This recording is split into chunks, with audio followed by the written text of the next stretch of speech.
Hi there, hello, and welcome to Base Camp. I'm Pastor Pat, and sometimes it feels like I spend my entire summer at camp. Actually, now that I think about it, I kind of sort of do. I go to adventure camp, followed by high school camp, followed by middle school camp, followed by kids camp, and during that odd week when I'm not at camp, I actually go backpacking and camping.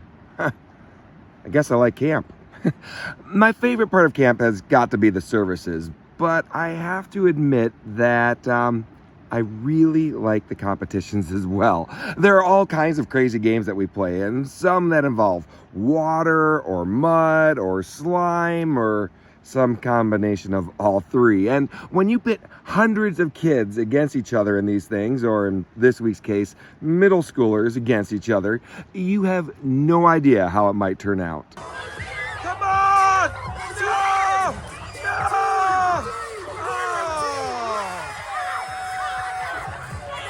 Oh! Now, you probably don't know this about me, but I can be a tad competitive. Go! Come on! Ball! Ball! You can do it! Come on!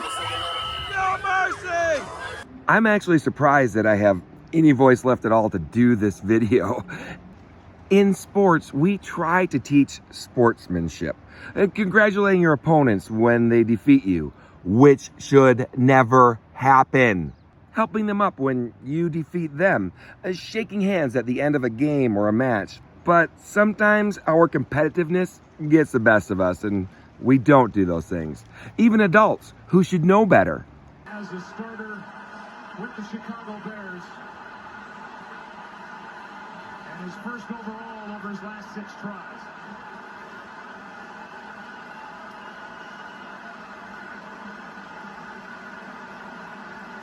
And that's just in sports, games that don't even matter. When it comes to things in real life, we can be even worse. If someone is our enemy, we revel in defeating them and rejoice in their failure. Which makes what happens in 2 Samuel chapter 1 kind of astonishing.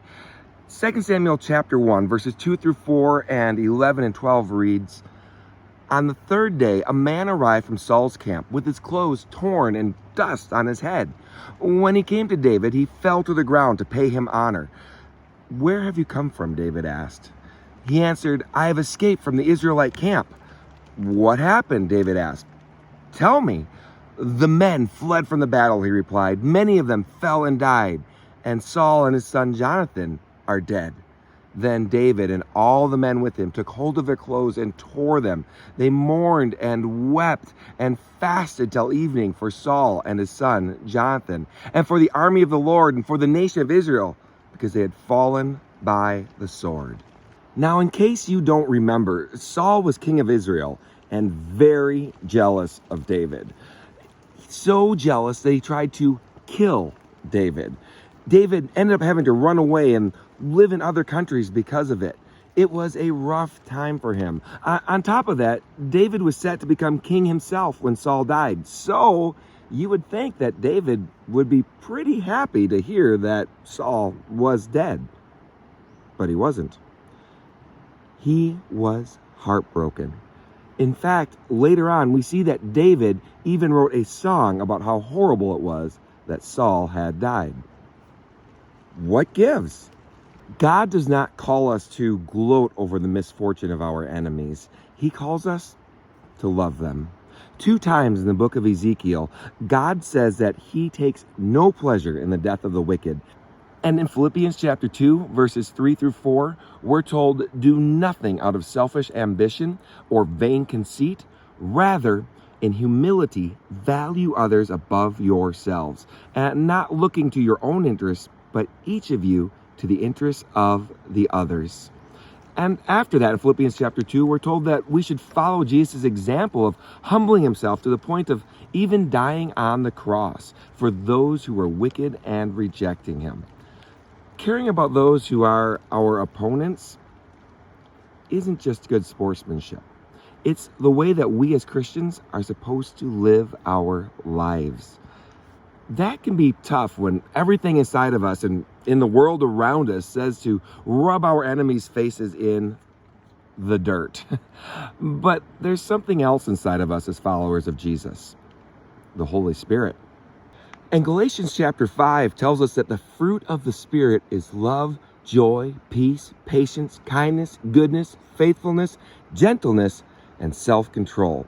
It's the Holy Spirit who allows us to treat people with love and patience, kindness, and gentleness, and to have the self-control to hold back when we'd rather treat them differently.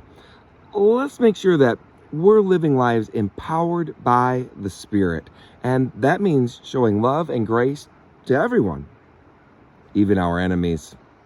I'm Pastor Pat with Base Camp, a ministry of Summit Church in beautiful Bozeman, Montana. We have services every Sunday at 10 o'clock, and you can also join us online at summitchurchmt.com or on Facebook and YouTube at Summit Church MT. You can find our Children's Ministry Facebook page at Base Camp Kids Min. And remember to like, comment, subscribe, and share. Now, I've got to go beat some more middle school students into submission. Show them the love of Jesus. So, I'll see you again next time. Bye. Now, let's go get those kids. You're the best around. Nothing's gonna ever keep you down.